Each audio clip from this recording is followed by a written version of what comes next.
എല്ലാവർക്കും നമസ്കാരം. ഞാൻ Aneesh. Big Boss Malayalam season 7-ൽ ഒരു കോമണർ കണ്ടസ്റ്റൻ്റായിട്ട് വന്ന് ഇപ്പോൾ 100 ദിവസങ്ങൾ പിന്നിട്ടുകൊണ്ട് ഫൈനലിലെത്തി. ഫൈനലിൽ ഫസ്റ്റ് റണ്ണറപ്പായിട്ട് മാറിയിരിക്കുകയാണ്. ഒരുപാട് സന്തോഷമുണ്ട്. പ്രേക്ഷകരോട് അകമഴിഞ്ഞ നന്ദിയും കടപ്പാടും അറിയിക്കുന്നു. പ്രൗഡ് മൊമെൻ്റ് ആയിരുന്നു എനിക്കുണ്ടായിരുന്നത്. ഈ ഒരു ചോദ്യത്തിന് എങ്ങനെ മറുപടി പറയണം എന്ന് എനിക്കറിയില്ല. കാരണം പോയ കണ്ടസ്റ്റൻസ് റീ എൻട്രി നടത്തിയപ്പോൾ ഒരുപാട് കണ്ടസ്റ്റൻസ്, ഭൂരിഭാഗം കണ്ടസ്റ്റൻസും എന്നെ വന്ന് ഹഗ് ചെയ്യുകയും അവരുടെ ഒരു ഇഷ്ടം പ്രകടിപ്പിക്കുകയും വിന്നറാവാൻ സാധ്യതയുണ്ട്, നല്ല ചാൻസ് കാണുന്നുണ്ട് എന്നൊക്കെ പറഞ്ഞിട്ടുണ്ടായിരുന്നു. അപ്പം അങ്ങനെ വരുമ്പോൾ അവർ പ്രതീക്ഷിക്കാതിരുന്നോ എന്ന ചോദ്യത്തിന് പ്രസക്തിയില്ല എന്ന് തന്നെയാണ് ഞാൻ ഇപ്പോഴും പറയുന്നത്.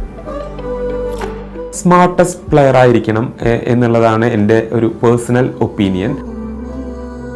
ഈ ബിഗ് ബോസ് ഹൗസിൽ തീർച്ചയായിട്ടും മറക്കാനാവാത്ത ഒരു മൊമെൻറ്റ് ഏതാണെന്ന് ചോദിച്ചിട്ടുണ്ടെങ്കിൽ, ആദ്യത്തെ ആഴ്ച ഞാൻ ക്യാപ്റ്റനായി മാറുന്നതിന് തൊട്ട് മുൻപ് സഹമത്സരാർത്ഥികൾ എൻ്റെ മുഖത്ത് ഒരു പ്ലേറ്റിൽ ഫോമാക്കി മുഖത്ത് പതിപ്പിക്കുന്ന ഒരു ടൈം ഉണ്ടായിരുന്നു. അപ്പോൾ ആ ഒരു മൊമെൻറ്റ് എൻ്റെ ലൈഫിൽ ഞാൻ ഒരിക്കലും മറക്കാൻ സാധ്യതയില്ലാത്ത ഒരു മൊമെൻ്റാണ്.